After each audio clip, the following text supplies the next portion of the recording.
মুনতাজার, আমরা ওনার অপেক্ষায় আছি, উনি আসবেন, আমরা এটা বিশ্বাস করি।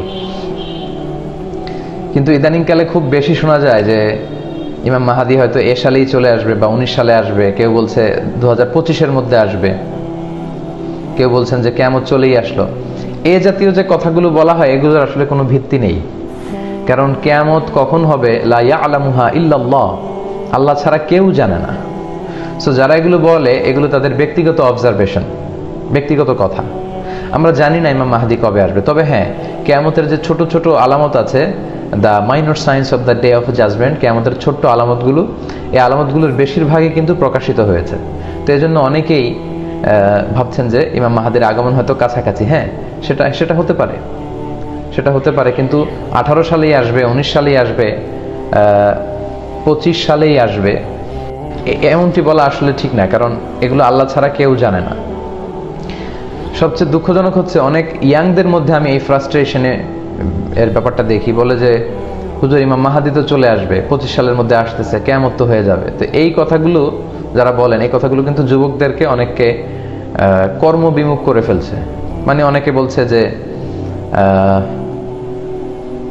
মাহাদি তো চলেই আসবে, কিয়ামত তো হয়েই যাবে, তো আমরা আর কি করব, আমার ক্যারিয়ার করে লাভ কি, চাকরি করে লাভ কি, এগুলো করে তো কোনো লাভ নেই। এটা একেবারে ভুল কথা। ইমাম মাহাদি কখন আসবে, আসলে দেখা যাবে। ইমাম মাহাদি যখন আসবে আমরা ওনাকে সাপোর্ট করব, আমরা ওনাকে সাপোর্ট করব, আমরা ওনার সৈনিক হব, ওনার সাথে একসাথে কাজ করব। কিন্তু ইমাম মাহাদি আসবে, কিয়ামত হবে বলে সবকিছু বাদ দিয়ে কর্মবিমুখ হওয়া এটা ঠিক না। আপনি যেমন কাজ করে যাচ্ছিলেন কাজ করে যান, ইবাদত করে যাচ্ছিলেন ইবাদত করে যান, ক্যারিয়ারকে ব্রাইট করতে চেষ্টা করেছিলেন করে যান, আপনারা আপনাদের কাজকে চালিয়ে যাবেন। কিন্তু ইমাম মাহাদি আসবে, কিয়ামত হয়ে যাবে বলে আশা হারানো যাবে না। কিন্তু অনেকের মাঝেই কিন্তু এই বিষয়টা দেখা যায় যে 25 সালে আসবে, 26 সালে আসবে, এরকম কথা বলা হয়। এটা আসলে যারা বলেন তাদের ব্যক্তিগত অবজারভেশন, সুনির্দিষ্টভাবে কোরআন সুন্নাহয় কবে আসবে এক্স্যাক্টলি কিছু বলা হয়নি। তিরমিজির বর্ণনা বিষ্ণু সাল্লাল্লাহু আলাইহি ওয়াসাল্লাম বলেছেন, ইয়ামলিকু সাবআ সিনিন ফিল আরদ, ইমাম মাহদি যখন পৃথিবীতে আসবে তিনি 7 বছর পৃথিবীতে রাজত্ব করবেন। এবং বিষ্ণু বলেছেন, ইউআতিউ ইসমুহু ইসমি ওয়া ইসমু আবিহি ইসমু আবি, বিষ্ণু বলেছেন যে আমার নামে হবে মাহাদির নাম, আমার বাবার নামে হবে মাহাদির বাবার নাম। মনে রাখবেন, মাহাদি কিন্তু ওনার নাম নয়। মাহাদি মানে হেদায়েত প্রাপ্ত, গাইডেড একজন মানুষ। তো ওনার নাম হবে বিশ্বনবীর নামে নাম। হতে পারে বিশ্বনবীর নাম ছিল মুহাম্মদ সাল্লাল্লাহু আলাইহি ওয়াসাল্লাম, তো হতে পারে ওনার নাম হবে মুহাম্মদ। বিশ্বনবীর নাম যে শুধু মুহাম্মদ এমনটা কিন্তু নয়। বিশ্বনবীর নাম আছে আহমদ, বিশ্বনবীর নাম আছে হাশের, আকিব, আবুল কাসেম, তাহা, ইয়াসিন, মুজাম্মিল।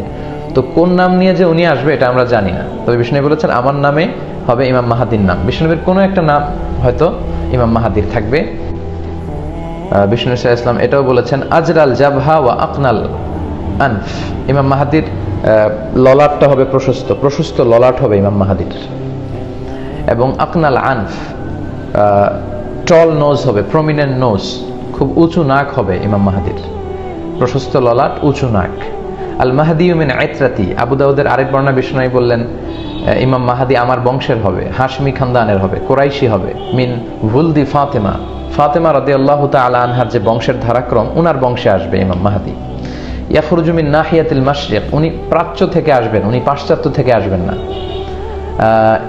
ইমাম মাহদি তিনি কিন্তু ইউরোপ, আমেরিকা, অস্ট্রেলিয়া থেকে আসবেন না, উনি আসবেন হচ্ছে প্রাচ্যের কোনো একটা দেশ থেকে।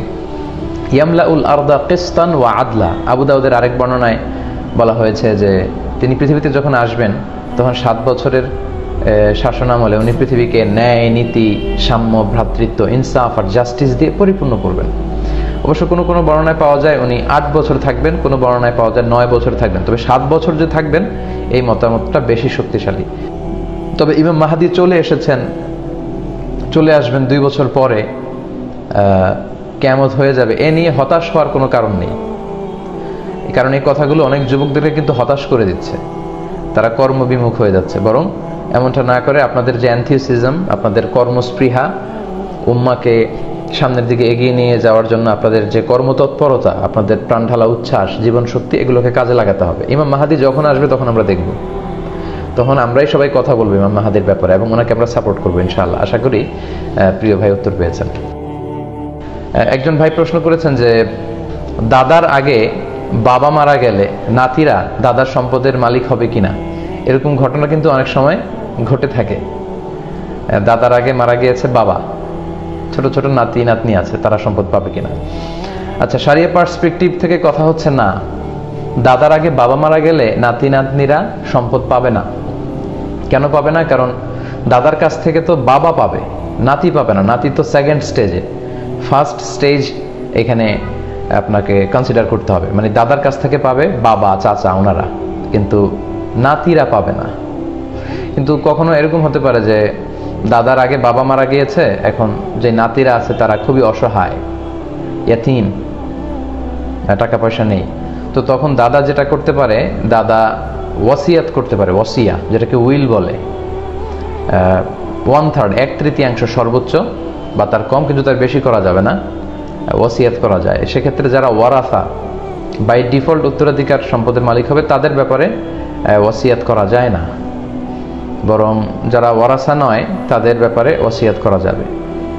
তো 1/3 আসুলুস ওয়াসুলুসু কাসীর, 1/3 তো অনেক। তো এটা চাইলে দাদা করতে পারেন, কিন্তু দাদার আগেই যদি বাবা মরে যায় নাতিরা পাবে না।